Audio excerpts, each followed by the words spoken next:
Olá, sejam bem-vindos ao grupo de estudos Anjos de Luz. O tema do grupo de estudos de hoje é a segunda parte do Livro dos Médiuns, capítulo 5, Fenômeno de Transporte. Eu sou Luana, palestrante do grupo Anjos de Luz.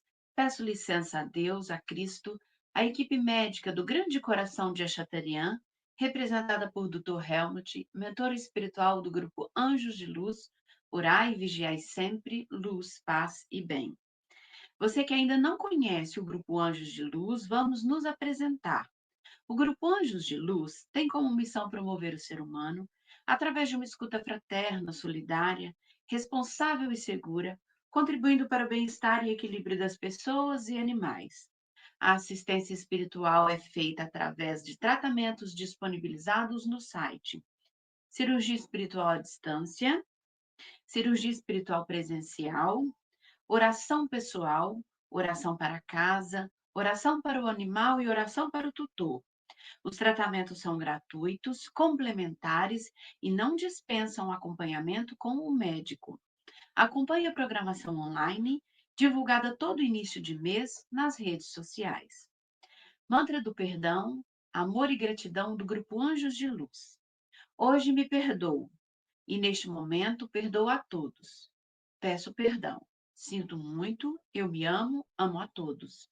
Sou grato, estou livre, todos estão livres, assim é, assim será, está feito. Amém, amém, amém e amém. Decreto dos servidores da luz.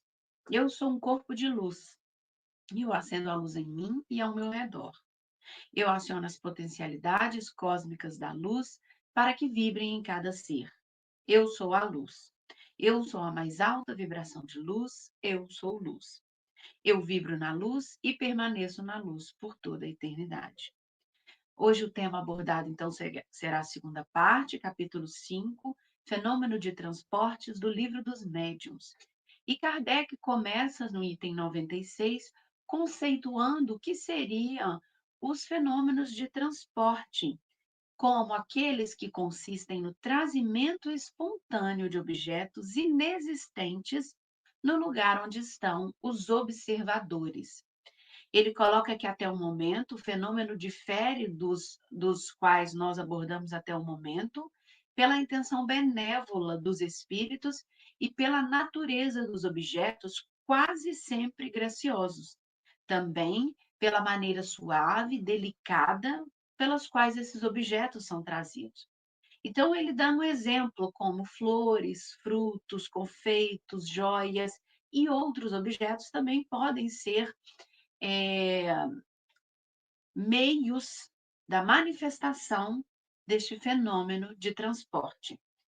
No item 97, Kardec alerta-nos a respeito da ilusão ou da fraude ou dos prestidigitadores, porque ele diz que este fenômeno é o que se melhor presta à imitação e que todos nós devemos estar de sobreaviso contra esse tipo de embuste. E Kardec pondera, trazendo-nos as informações de que a melhor garantia quanto à prova da realidade destes fenômenos se encontra primeiramente no caráter, na honestidade notória e no absoluto desinteresse das pessoas que obtêm esses efeitos. Coloca também que o exame severo de todas as circunstâncias e dos fatos que produzem esse fenômeno, eles devem ser realizados. E, finalmente, com o auxílio do conhecimento do Espiritismo, nós poderemos, com as ferramentas e com o esclarecimento, descobrir se há algo suspeito na produção deste mesmo fenômeno. No item 98 deste mesmo capítulo, Kardec coloca para nós que a teoria do fenômeno de transporte e das manifestações físicas, ela vai se encontrar toda resumida numa dissertação feita pelo espírito Erasto, que foi discípulo de Paulo. E discípulo Erasto, então, começando toda a sua explicação, traz para nós as seguintes elucidações. Primeiro, para que o fenômeno dê em relação ao médium, é preciso a presença de médiums que ele denomina de sensitivo, como sendo aqueles dotados de mais alto grau dessas faculdades mediúnicas. Ou seja, o médium precisa ter um alto grau de expansão e de penetrabilidade, porque exatamente o seu sistema nervoso permite-lhes, por meio de certas vibrações, projetar esse fluido animalizado abundantemente em torno de si. Aqui a expansão e a penetrabilidade refere-se às propriedades do perispírito, a qual nós conhecemos a penetrabilidade como essa natureza etérea do perispírito, que lhe permite penetrar e atravessar qualquer matéria de nossa dimensão física. E do que resulta que não há como impedir que os espíritos entrem no recinto fechado. O conceito de penetrabilidade, quando a gente trabalha lá as propriedades do perispírito, a gente retirou do livro Obras Póstumas, de Allan Kardec, a primeira parte, quando ele trata das manifestações dos espíritos no item 10. E, igualmente, a expansibilidade também é uma propriedade do perispírito, que conceitualmente refere-se à capacidade deste fluido expandir-se e contrair-se, alterando o seu campo de percepção e interações com o mundo. Então, é através dessa propriedade perispirítica, de penetrabilidade, de expansibilidade, que o médium presta-se ou está apto a participar, colaborando deste fenômeno mediúnico. Então, Erasto ele vem nos explicar que nessas pessoas, nesses médiums, os nervos eles vibram a menor sensação, a menor influência, seja moral, seja física, seja interna, e essa sensibilidade faz com que esses indivíduos se tornem excelentes médiums de efeitos físicos, de tangibilidade e de transporte. Porque ele vem nos dizer, nesses médiums, o sistema nervoso é desprovido do invólucro refratário, que na maioria dos encarnados os isola. Então, continuando as elucidações, ele traça pontos de fundamental diferença entre os fenômenos de efeitos físicos de tangibilidade e os fenômenos de transporte. Então, inicialmente nos de tangibilidade, ele coloca que um ou mais médios igualmente bem dotados provocarão os mesmos resultados. Já no fenômeno de transporte, o espírito somente pode operar por intermédio de um único aparelho mediúnico, ou seja, apenas um médium presta-se a colaborar neste fenômeno de transporte. Então, ele continua trazendo que o fenômeno de transporte é um fenômeno muito mais complexo do que os de tangibilidade e pontua para nós, por exemplo, a presença de pessoas antipáticas ao espírito que opera esse tipo de fenômeno, ele vai obstar a sua operação. No mesmo sentido, é um trabalho mais complexo, mais difícil, ele vai exigir maior concentração, maior difusão dos fluidos obtidos pelos médiums superdotados, como sendo aquele, como a gente colocou, né? Que tem o aparelho mediúnico em melhores condições de expansão e penetrabilidade perispirídica. Então, ele continua: olha, tem que haver certa afinidade entre o espírito e o médium influenciado, certa semelhança capaz de permitir que a parte expansível do fluido perispirítico do encarnado se misture, se una, se combine com o fluido do espírito que queira fazer o transporte. Então, ele esclarece que deve ser tal essa fusão que a força resultante dessas combinações se torne, por assim dizer, uma. E aí ele continua: por que essa fusão, essa união? Nós nos perguntemos qual é a necessidade? E ele continua esclarecendo: é que para que estes fenômenos se produzam, necessário se faz que as propriedades essenciais do espírito motor se aumentem com algumas das dos médiums. É que o fluido vital, indispensável à produção de todos os fenômenos mediúnicos, é o apanágio exclusivo do encarnado e que, por conseguinte, o espírito operador fica obrigado a se impregnar dele. Só então pode, mediante certas propriedades que nós ainda desconhecemos, do vosso meio, isolar, tornar invisível e fazer com que se movam alguns objetos materiais e mesmo os encarnados. Então, para que esse fenômeno de transporte aconteça, todas essas circunstâncias devem estar presentes e a afinidade entre o médium e o espírito que opera tal fenômeno, ela deve ser grande. Então, o que Kardec vem nos trazer?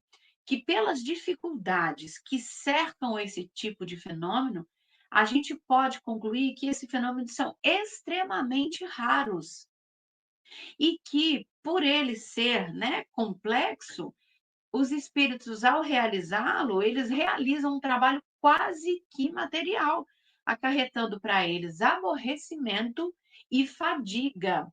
E não obstante, né, a vontade do espírito, o estado íntimo do médium pode opor-lhe intransponível barreira.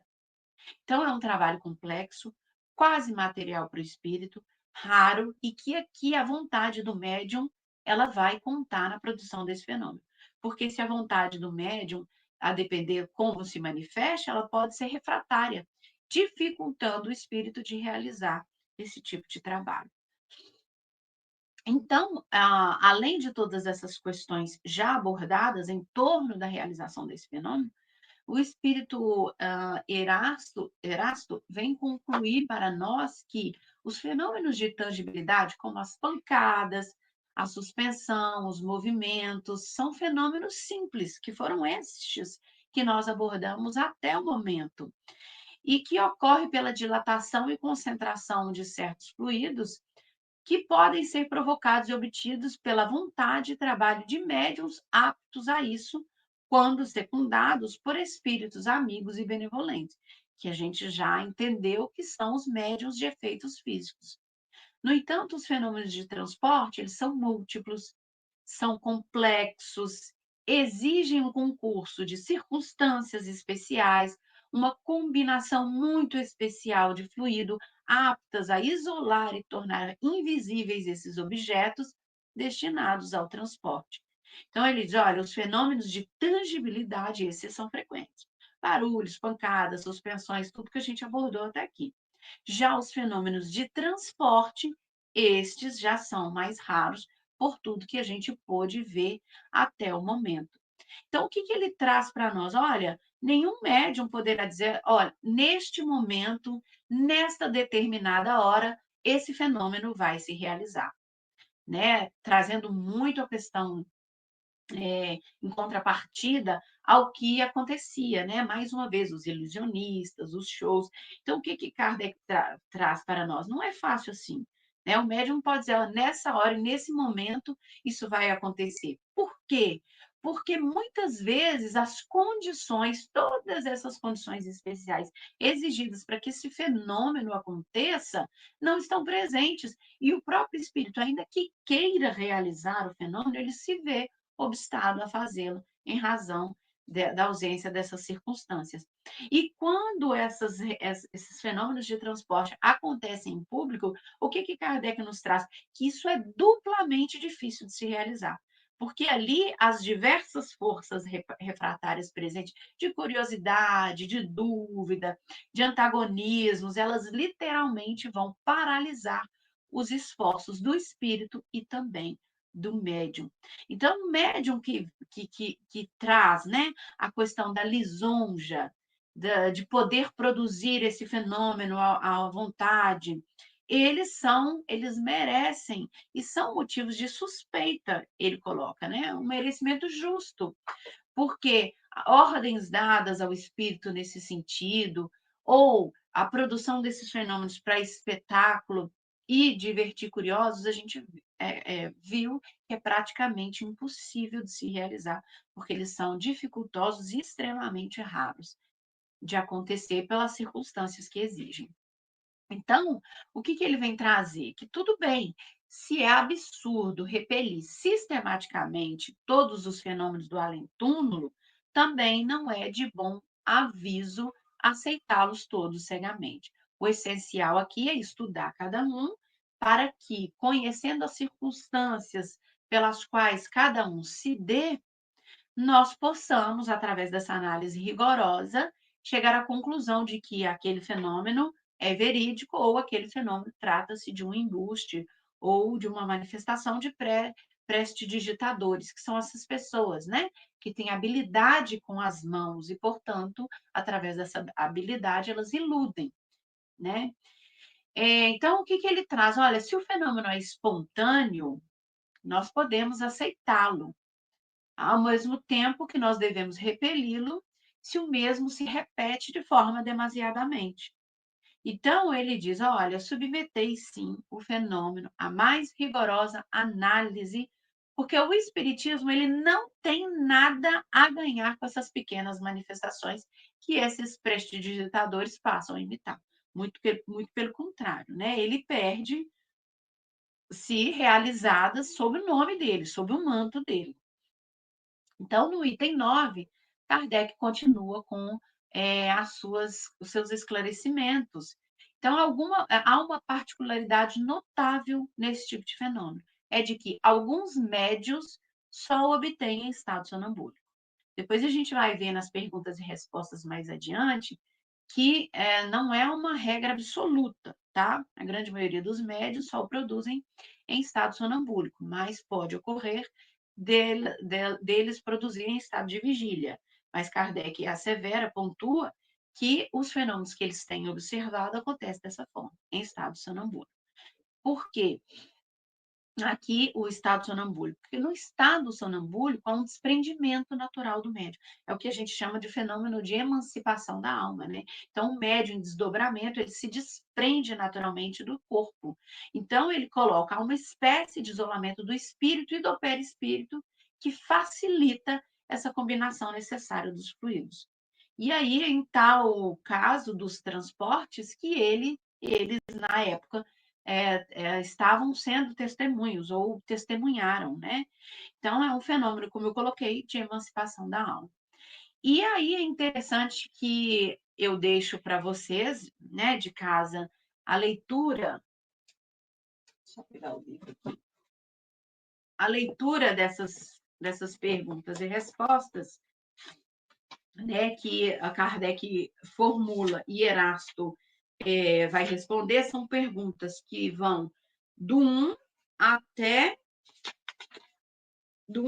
a 20ª, da primeira até a 20ª, onde o espírito Erasto perguntando, respondendo às perguntas de Kardec, na verdade, ele esclarece, ilustra tudo que a gente abordou até aqui. Então, trazendo para nós aí um resumo geral de cada uma, nós podemos concluir que o sonambulismo, ele é uma regra, tá? Na verdade, o sonambulismo, ele é uma regra, mas o fenômeno ele pode dar-se como médio em vigília, como a gente trouxe. O tempo, às vezes, né, é demorado para que esse fenômeno ocorra, para que o objeto chegue, para que o objeto seja levado.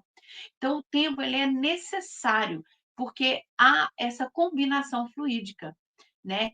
E muitas vezes, além da necessidade do tempo, a cobiça do médium, a necessidade da estimulação da cobiça do médium para que a facilitação da emissão dos fluidos ele possa acontecer. Então, a pergunta vem nesse sentido, porque muitas vezes Kardec percebeu que o espírito aguçava a cobiça do médium em relação ao objeto, né? E inconscientemente o espírito não, pelo seu grau de evolução, não esclarece isso. Mas Erasto, como dando suporte às respostas que o espírito dava, ele traz-nos que essa excitação acontece para que a emissão do fluido se torne mais fácil. Na pergunta terceira, nós depreendemos da resposta que a produção do fluido, ela muitas vezes, do fenômeno, muitas vezes vai depender da natureza do médium. Então, um médium apto à produção desse fenômeno é um médium de sensibilidade maior, como nós vimos. Também vimos que a incredulidade e oposição, ela vai embaraçar a produção desse fenômeno. Avançando nas perguntas, nós extraímos que os objetos são retirados de lugares onde eles são encontrados, ou seja, flores no jardim, confeitos nas padarias. e que objetos de outros planetas não são trazidos em razão da diferença do meio ambiente. E aqui é perfeitamente compreensível, porque nós não estudamos lá na doutrina espírita que os corpos de um determinado planeta, os perispíritos, né, daqueles seres que habitam aquele planeta, eles não são retirados do globo que compõe aquele planeta. Então, não é possível trazer objetos de outros planetas porque a matéria ela é diferente. Então, sendo da Terra, os objetos eles podem ser tanto trazidos quanto levados a outras regiões, desde que sejam desse planeta. Ainda a produção desse fenômeno, ela é penosa para o espírito, porque ela é uma ação quase material. E os objetos que são ocultados e trazidos, geralmente eles são, né, ou após serem envolvidos nos fluidos combinados do médium e do espírito, são transportados. Então, é esse envolvimento, né, nesse fluido combinado de ambos os participantes, médium e espírito, é que faz com que esses objetos sejam ocultados ou trazidos. Mais uma vez aqui, o peso, ele não importa, né? Por quê? Porque a gravidade na hora do transporte, ela é anulada pela ação fluídica do espírito, mas ela vai passar a importar quando a força mediúnica, ou seja, né, do médium, ela não é o suficiente, ou seja, a força mediúnica do médium, ela deve vir na mesma proporção do peso dos objetos.